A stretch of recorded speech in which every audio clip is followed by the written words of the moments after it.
aywa tey ñaar fukki fan la ak ñaar ci weeru mars atum 2017 bu ñu fàttalikoo ay vétérans tirailleurs africains yoo xam ne dana bokkoon ci armée bu réewu France bokk na ci doomu Sénégal bii di Yoro Diawo ñoom nag dañ leen a décoré woon ca Légion d'honneur yooyu jamono njiitu réew bu France di François Hollande moo ko amaloon Fatou Kiné Deme la ñuy àndal ci li ñuy fàttaliku ci bésu tey. bisu tey jii ci atub 1967 ci la ñu doon fexeel président Léopold Sédar Senghor bisu tabaski ca grande mosquée bu Ndakaaru ku ñu naan Moustapha Lo moo ko bëggoon a faagaagal. Cheikh Yacine ñaar fukki fan ak ñaar ci weeru mars atum 2004 ci la ñu ko faat ñu ne nag Israël moo defoon ab cong mu ñàkk ca bakkanam moom moomee nag ñu ne dafa lànkoon ni du nangu nguurug Israël ñu ne sax nag ci jamono joojee loxoom génnul ci ay attentats yu amoon ci réewum Israël. ay vétérans yu bari ay tirailleurs africains bu l'armée française bokk na ci doomi Sénégal ji di Yoro Diawo ñaar fukki fan ak ñaar ci weeru mars atum 2017 ci la ñu leen décoré Légion d'honneur bu France président bu République française François Hollande moo defoon lu ni mel. Française. En fait, ce sont des retrouvailles, car vous n'êtes jamais partis. Il y a eu des centaines de milliers d'Africains qui se sont battus pour la France sur tous les champs de bataille.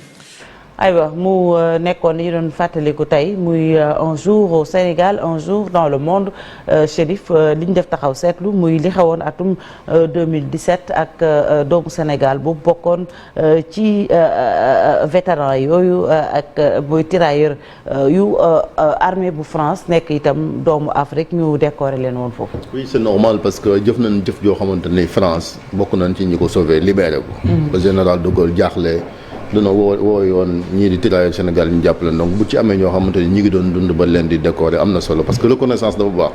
am réew moo xamante ni nekkoon nga ci jafe-jafe nit jël ngànnaayam ñëw jàppale la yu mel ni parce que gis nañ la fi xewoon Thiaroye 44 ñi doon laaj li nga xamante mooy seen i payoor ñu boom leen boom gu ñaaw donc France il faut que ni mu def ak Algérie mu def ko ak yeneen réew yi maanaam reconnaître sa part de responsabilité ci jafe-jafe yi nga xamante ni soit tirailleurs amoon nañ ko wala képp koo xamante ni jàpp na leen pour la guerre parce que loolu tamit moom mooy tax kon ab dëkk mën a dem am na ñoo xamante ni sonn nañ tirailleurs yi ba génn àdduna lan doon xaar sax xaaroon ko ci wàllu gëdd ak responsabilité jamono ji ñu ngi ci élection présidentielle France ay affaire boo dëkkante xeet nga fay dégg ay Éric Zemmour yi nga xamante ni amul benn culture ci wàllu histoire wala ñi nga xamante ni kon ñoom ñooy Front National di boo dëkkante xeet bëgg France te nan xam ni lii tey François Hollande def ñoom war nañ koo xam parce que bu tirailleurs jàppatoon duñ fi xam ay Éric Zemmour ak ki nga xamante mooy Le Pen bañ fi nekk fii di yooyu nag ñi dañoo am mbooloo. waaw moo dañoo réer rek bu bari topp seen ginnaaw te comme ni nga ko waxee. xamoon ni suñ leen jàppalewul woon sauver seen i askan tey ji peut-être que ñoom ñooy nekk ci nooteel. tout à fait loolu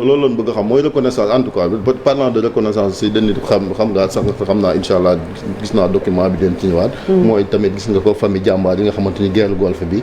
donc il faut que armée bi ñëpp ñoo xamante ni sonn nañ ngir armée bi ñu ngi jëm ci 4 avril wala militaire ñu jàppale leen ñoom ak seen njaboot parce que dañuy xeex pour la patrie. Très bien Malick. xeex nañu pour libérer la France te ku nekk yaa ngi fàttaliku bi ñuy wax les tirailleurs sénégalais envoyés comme chair à canon.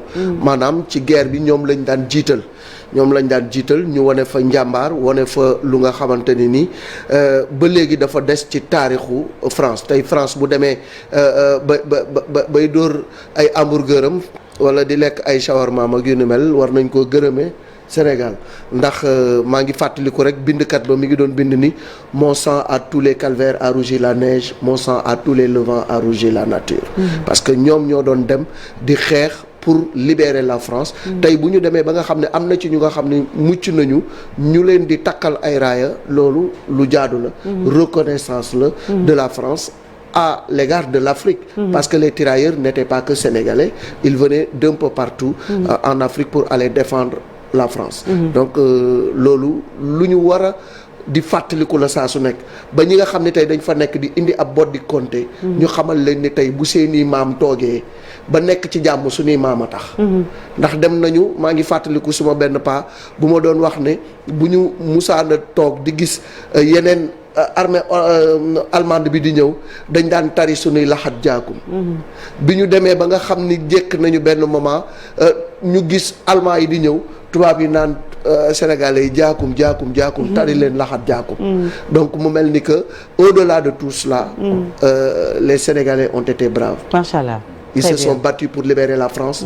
La France leur doit reconnaissance et on doit aujourd'hui faire en sorte que les Africains qui sont en France soient respectés parce que leurs ancêtres ont libéré la France. Très bien. Merci beaucoup. Ouais, Marcel, tu voulais ajouter quelque chose? Oui. Une démarche bu compliquée quand même balaa ñu ciy yegg et puis pour illustrer li ñuy wax au-delà de la première et de la seconde guerre mondiale am na yeneen guerre yi nga xamante ni jot nañ am ci wàllu guerre froide bi comme la guerre d'Indochine bi nga xamante ne surtout 18% des troupes quand même qui étaient engagés représentaient les tirailleurs sénégalais. Donc à cette époque-là ki di sergent-chef bi Yoro Diaw moom tamit daaw joxe woon benn témoignage ne c'était la guérilla en Indochine il y avait des flèches empoisonnées il y avait de tout en Indochine et puis nee na jot na contribuer libérer en tout cas sauver ay doomu aadama ci guerru Algérie bu amoon donc c'est tout à leur honneur c'est tout à leur bravoure donc une médaille une décoration symbolique ñuy fàttali tamit ne que ginnaaw loolu dañ leen joxaale la nationalité française. C'est bien c'est amplement mérité mieux vaut tard que jamais. Très bien merci beaucoup Marcel Farba Maroun c'était un jour au Sénégal un jour dans le monde. ñu dem ci Yoro Diaw bi mu wax rek ndekete am nañ fi kii de am nañ fi histoire.